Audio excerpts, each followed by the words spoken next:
Hi, ఏం చూస్తున్నారు? ఇదే మా cosmos diamond store. So Rishi నా ఫియాన్సే ఈ ఐడియా ఇచ్చినప్పుడు నాకు అనిపించింది తను కూడా ఒక ఆంట్రప్రనరే. ర్యాపిడో అనే కంపెనీని చాలా చిన్న స్టేజ్ నుంచి స్టార్ట్ చేసి నేషనల్ లెవెల్లో పాపులర్ చేశారు.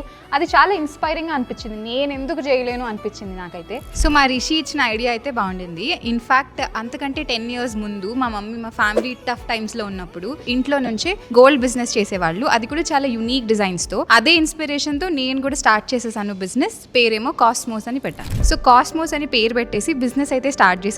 కానీ అప్పటి నుంచి చాలా కష్టాలు ఉన్నాయి. అందులో ఫస్ట్ది అసలు జ్యువెలరీ బిజినెస్ అంటేనే చాలా క్యాపిటల్ కావాలంటారు, విచ్ ఇస్ ఆల్సో ట్రూ. కానీ అప్పుడే జాబ్ క్విట్ చేసా కదా, నా దగ్గర అస్సలు సేవింగ్స్ లేవు, చాలా మినిమల్ డబ్బులు ఉండే.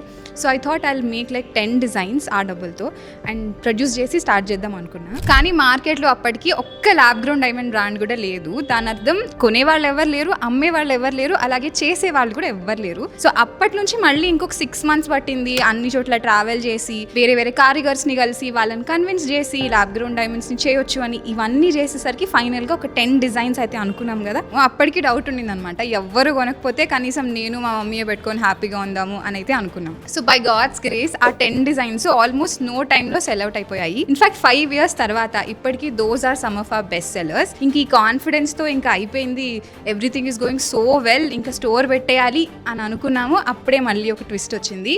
I realized I was pregnant.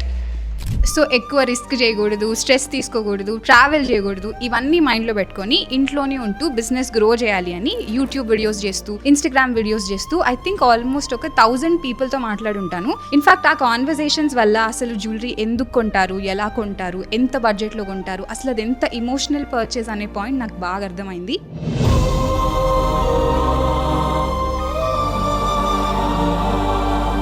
ఇవన్నీ అయిపోయాక 1 yearకి ఫైనల్గా బేబీ వచ్చాక విజయవాడలో ఫస్ట్ స్టోర్ స్టార్ట్ చేశాను. సో ఆ ఫస్ట్ స్టోర్కి కూడా ఇన్వెంటరీ కోసం చాలా ఇన్వెస్ట్మెంట్ అవుతుందని మా మమ్మీ నా కోసం దాచిపెట్టిన నగలు, నా పెళ్లికి ఇచ్చిన నగలు, ఇలా చాలా వాటిని మెల్ట్ చేసేసి వాటిని ఇనీషియల్ డిజైన్స్ కింద కన్వర్ట్ చేసి స్టార్ట్ చేసాము. అప్పుడు కన్విన్స్ చేయడానికి చాలా కష్టపడాల్సి వచ్చింది. ఒకటే చెప్పాను నేను, జ్యువెలరీ మళ్ళీ జ్యువెలరీ అవుతుంది, ఇంతకంటే నా లైఫ్లో నేను ఎప్పుడు కాన్ఫిడెంట్గా లేను, trust me I will do it అని. బట్ యాక్చువల్లీ మేము ఎప్పుడూ రిగ్రెట్ అవ్వలేదు ఆ చాయిస్.